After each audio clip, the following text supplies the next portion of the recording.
ছাত্র জনতার অভ্যুত্থানে গত ৫ আগস্ট চট্টগ্রামে ৮ থানা থেকে লুট হওয়া অস্ত্র ও গুলি সন্ত্রাসী কর্মকাণ্ডে ব্যবহৃত হচ্ছে বলে মনে করছে পুলিশ।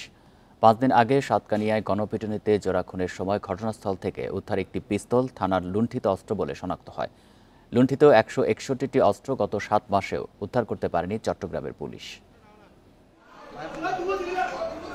গেল সোমবার রাতে চট্টগ্রামের সাতকানিয়ায় গণপিটুনিতে নিহত হয় জামাতের ২ কর্মী। স্থানীয়দের উপর গুলি চালিয়ে পালানোর চেষ্টা করেছিল ওই জামাত কর্মীরা। পরে মরদেহের পাশে যে পিস্তল পাওয়া গেছে তা থানার লুণ্ঠিত অস্ত্র হওয়ায় শঙ্কিত পুলিশও। এই অস্ত্রগুলো যাতে কোনোভাবেই পেশাদার অপরাধীদের কাছে না পৌঁছায় সে ব্যাপারে আমাদের একটা তৎপরতা রয়েছে। আর আমরা গোপনে যে তথ্য সংগ্রহ কাদের কাছে এই অস্ত্রগুলো যেতে পারে সেগুলো আমরা কালেক্ট করছি।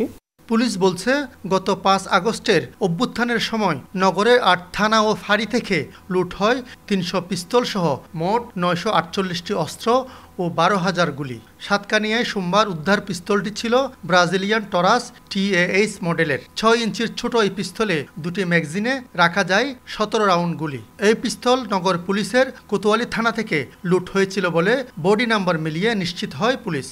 এটা CMPর কোতোয়ালি থানার লুট হয়ে যাওয়া অস্ত্র। ওই অস্ত্রটায় গুলি করতে করতে অস্ত্রটা শেষ হয়ে গিয়েছে। তো আমাদের লুট হয়ে পুলিশের অস্ত্রগুলো যে ওইখানে প্রদর্শিত হলো, অনেকগুলো অস্ত্র প্রদর্শিত হয়েছে, সেই অস্ত্রগুলো আমাদের পুলিশের অস্ত্রের ন্যায় যারা প্রত্যক্ষদর্শী ছিল তারা বলেছে যে একই রকমের পিস্তল। থানা থেকে লুণ্ঠিত ৭৮৭টি অস্ত্রের মধ্যে সোমবার পর্যন্ত অস্ত্র উদ্ধার হয় ৬২৬টি। বাকি ১৬১টি অস্ত্র এখনও উদ্ধার না হওয়ায় জনমনে উদ্বেগ আছে বলে স্বীকার করেছে পুলিশ।